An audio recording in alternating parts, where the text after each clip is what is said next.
বিশ্বনবী বলেন, ও রমণীরা, ও নারীরা, যে সমস্ত নারী এই 4টা কাজ করবে, এই 4টা কাজের গ্যারান্টি দিবে, তাদেরকে জান্নাতের 8টা দরজার গ্যারান্টি দেয়া হবে। কি 4টা কাজ? 1 নম্বর, আল মারআতু ইযা সাল্লাত খামসাহা, যে নারী 5 ওয়াক্ত নামাজ পড়ে। কি করে? জেলা স্টেডিয়ামে অবস্থানরত আমার নারীরা, বোনেরা, বিশ্বনবী আপনাদেরকে 4টা কাজের কথা বলেছেন, খুব বেশি না। 4টা করলে 8 জান্নাতের দরজা সব খোলা। কোনটা দিয়ে যাবেন? যেটা দিয়ে মনে চায়। 1 নাম্বার 5 ওয়াক্ত নামাজ। আমার বোনেরা জোহরের নামাজ পড়তে পড়তে এটা আসরে নিয়ে যায়, আসর পড়তে পড়তে এটা মাগরিবে নিয়ে যায়। এরকম আসরে নাই, লালমনিরহাটে হয়তো নাই। আমার বোনেরা এটা করবেন না। ইন্নাস সালাতা কানাত আলাল মুমিনিনা কিতাবাম মাওকুতা, সময় মতো পড়বেন। সামাত শাহরা, রমাদানের রোজাগুলো রাখবেন। হাফিজাত ফুরুজাহা, যে নারী তার চরিত্রকে হেফাজত করে, তার প্রাইভেট হেফাজত করে, তার লজ্জাস্থান হেফাজত করে। ও মায়েরা, আপনার এই গর্ভ যে কত দামি আপনি জানেন না। আপনার এই গর্ভ থেকে জন্মাবে আগামীর সালাহুদ্দিন আল আইয়ুবী। আপনার গর্ভ থেকেই জন্মাবে ইমাম আল মাহদি আল মুনতাজার। আপনার পেট থেকে জন্মাবে আবু সাইদের মতো বীর সৈনিক। আপনার পেট থেকে জন্মাবে মুগ্ধের মতো বীর মুজাহিদ। আপনি জানেন না কে আসবে আপনার পেট থেকে। সময়টাকে কাজে লাগান, ইসলামকে বোঝেন, মানেন, আমাদের ইসলামিক লেকচারগুলো শোনেন। আমরা যে বার্তাগুলো, ইনস্ট্রাকশনগুলো, দিক নির্দেশনাগুলো আপনাদের খেদমতে রাখি, এগুলো মেনে চলুন। আপনিই পারেন আপনার ঘরটাকে জান্নাতের টুকরা বানাতে। একটা family, it's a very big institution and you are the MD, the managing director of this institution. চিল্লায় বলেন ঠিক কিনা? চাইলেই পারেন ঘরটারে জান্নাতের টুকরা বানাতে। 5 ওয়াক্ত সালাত, রমাদানের রোজা, নিজের চরিত্রের হেফাজত, ও আতাআত বালাহা, স্বামীর আনুগত্য। এটাতে অনেকে ভুল করে থাকে। হায় রে আমার বোনেরা, স্বামীর আনুগত্যকে এটা নিজের অপমান মনে করবেন না। আপনার স্বামী আপনার সবচেয়ে বড় গার্ডিয়ান, তিনি আপনার সবচেয়ে ভালো চায়। নারী কখনো গার্ডিয়ানশিপের বাইরে থাকতে পারে না। হয় আপনি বাবার গার্ডিয়ানশিপের ভেতরে, বাপ না থাকলে ভাই আপনার গার্ডিয়ান, ভাই না থাকলে চাচা গার্ডিয়ান, বিয়ের পরে আপনার স্বামী আপনার গার্ডিয়ান। শরিয়া সম্মত স্বামীর আদেশগুলো আপনি মেনে চলবেন, কিন্তু শরিয়া বিরুদ্ধ কোনো আদেশ মানতে আপনি বাধ্য নয়। আওয়াজ করে বলুন সবাই ঠিক কিনা? এই 4টা কাজ যদি কোনো নারী করে, বিশ্বনবী বলেন জান্নাতের 8টা দরজা খোলা। তোমার যেটা দিয়ে মনে চায় সেটা দিয়ে জান্নাতে তুমি এন্ট্রি নিতে পারবা। বিষ্ণু ইসা ইসলামের স্ত্রীর নাম ছিল আয়েশা রাদিয়াল্লাহু তাআলা আনহা, আবু বকর রাদিয়াল্লাহু তাআলা আনহুর মেয়ে। আবু বকর রাদিয়াল্লাহু তাআলা আনহুর আরেক মেয়ের নাম হচ্ছে আসমা। কি নাম? দুজনই আবু বকর রাদিয়াল্লাহু তাআলা আনহুর মেয়ে, আসমা আর আয়েশা। নাম দুইটা কেমন লাগে? আসমা নামটা কেমন লাগে? আয়েশা নামটা কেমন লাগে? সবার ভালো লাগে নাই? নাম দুটো আপনাদের ভালো লাগে? লালমনিরহাটে অনাগত যদি কন্যা সন্তান হয়, যদি মনে চায় আসমা রেখে দিতে পারবেন, যদি মনে চায় আয়েশা রেখে দিয়েন। দেশে বিদেশে, এয়ারপোর্টে, রাস্তা ঘাটে শুধু বলে হুজুর একটা নাম দেন, আমার ছেলের একটা নাম দেন, মেয়ের একটা নাম দেন। তো আমার মনে আছে যশোরের আবদিনের মাহফিলে আমি 1-2টা নাম দিয়েছিলাম। আজকে লালমনিরহাটের এই প্রোগ্রামে কন্যা সন্তান যদি হয় 2টা নাম দিলাম, আসমা কিংবা আয়েশা। ইনশাআল্লাহ পড়েন।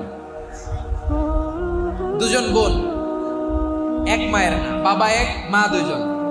আয়েশা রাদিয়াল্লাহু তাআলা আনহার মায়ের নাম উম্মে রুমান, আর আসমা রাদিয়াল্লাহু তাআলা আনহার মায়ের নাম কুতাইলা বিনতে আব্দুল উজ্জা। আবু বকর রাদিয়াল্লাহু তাআলা আনহু 4টা বিয়ে করেছিলেন। তো একই ঘটনা ঘটেছে এই ফ্যামিলিতে। আসমা ইসলাম ধর্ম গ্রহণ করে মুসলিমা, কিন্তু তার মা কুতাইলা মুশরিকা। আই রিপিট, বোঝার জন্য আমি আবারও বলি, আসমা রাদিয়াল্লাহু তাআলা আনহা মুসলিমা, আর আসমার মা কুতাইলা। আওয়াজ করে বুঝে থাকলে বলেন, আসমার মা মুশরিকা। তার মানে মেয়ে মুসলিম, মা অমুসলিম। ভেজাল আছে না নাই? কিন্তু কুতাইলা আর ধৈর্য ধারণ করতে পারে না। নার ছেড়া ধন, কলিজার টুকরা ধন, কলিজার টুকরা সন্তান। আসমানে দেখতে বড্ড মন চায়। সাইয়েদনা আসমা রাদিয়াল্লাহু তাআলা আনহা মক্কা থেকে হিজরত করে মদিনায় চলে গেলেন।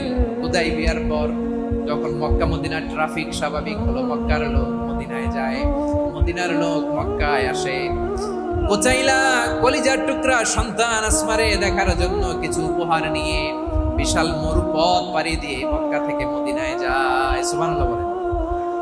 এখন মা আসছে মেয়ের সাথে দেখা করতে, মেয়ে তো আর দেখা দেয় না। মেয়ে ভাবছে আমার মা তো মুশরিকা, অপবিত্রা, তার সাথে কি দেখা দেয়া যাবে? বিশ্বনবীর দরবারে চলে গেলেন। সুবহানাল্লাহ বলেন।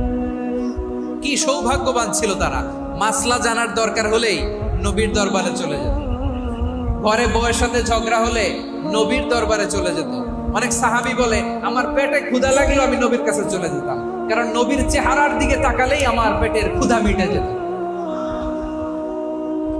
সাইয়েদানা উসমান রাদিয়াল্লাহু তাআলা আনহা বিশ্বনবীর কাছে চলে গেলেন, যে বললেন ইয়া রাসূলুল্লাহ ইয়া হাবিবাল্লাহ ইন্না উম্মি কাদিমাতুন ইলাইয়া ওয়া হিয়া রাগিবা। আমার মা মক্কা থেকে অনেক দূর মরুর পথ পাড়ি দিয়ে উপহার সামগ্রী নিয়ে মদিনায় আমার সাথে দেখা করতে এসেছে গো নবী। আমার জানতে বড্ড ইচ্ছে হয় আমি আমার মুশরিকা মায়ের সাথে একটু দেখা করতে পারবো কিনা। আফা আসিলুহা, আগে যেমনি আমি আমার মায়ের সাথে ভালো আচরণ করতাম, যেমনি আমি আমার মায়ের সাথে সদাচরণ করতাম গো নবী, এখন আমি মুসলিমা মা মুশরিকা, এখনো কি আগের মতো সদাচরণ করতে পারবো নাকি? বিশ্বনবী বললেন নাম সিলিহা, হ্যাঁ রে আসমা, অবশ্যই অবশ্যই, আগে ঠিক যেমন তুমি তোমার মায়ের সাথে ভালো আচরণ করতে, এখনো তেমনি আগের মতো ভালো আচরণ করবা। আওয়াজ করে পড়েন সুবহানাল্লাহ। কি ইসলাম আমরা পেয়েছি! কত ব্রড মাইন্ডেড আমাদের ইসলাম, কত ওপেন মাইন্ডেড ইসলাম, কত ওপেন আপ করতে পারে, চিন্তা করতে পারেন। বিষ্ণু বললেন হ্যাঁ অবশ্যই, নাম সুলিহা, আগে যেমনি ভালো আচরণ করছো আসমা, এখন ওইরকমই করো, পারলে আরো বাড়াই করো। সুবহানাল্লাহ বলেন। তাহলে আমার যে হিন্দু ভাইয়েরা, হিন্দু বোনেরা, ইমানের বদৌলতে দৌলতে আপনি ধন্য হয়েছেন, আপনার আম্মা আব্বা এখনো মুসলমান হয় নাই, তাদের জন্য দোয়া করেন, তাদের জন্য দোয়া করেন, আল্লাহ যেন তাদেরকেও ইমানের দৌলত দান করে। আমরা সবাই পড়ি আমিন, আরো জোরে পড়েন আমিন। এখন বলেন ইসলাম কি ন্যারো মাইন্ডেড রিলিজিয়ান না ব্রড মাইন্ডেড? লালমনিরহাটের যুবক ভাইরা আওয়াজ করো, ইসলাম কি ন্যারো মাইন্ডেড না ব্রড মাইন্ডেড? কতটা ব্রড মাইন্ডেড দেখেন। বিশ্বনবী সাল্লাল্লাহু আলাইহি সাল্লাম অমুসলিমরা যদি নবীকে উপহার দিত, ওই উপহারও বিশ্বনবী গ্রহণ করতেন। সুবহানাল্লাহ পড়েন। আপনার অমুসলিম বন্ধু যদি উপহার দেয় সেটাও আপনি নিতে পারবেন, যেটা নেওয়া জায়েজ। কিন্তু আপনার বন্ধু যদি আপনার মদের বোতল দেয়, নিতে পারবেন? হ্যাঁ, মদের বোতল দিলে পারবেন। আপনার বন্ধু যদি আপনার পর্ক দেয়, পর্ক, শূকরের গোশত মিশ্রিত কোনো খাবার, ওটা নিতে পারবেন? হালাল যে কোনো জিনিস নিতে পারবেন।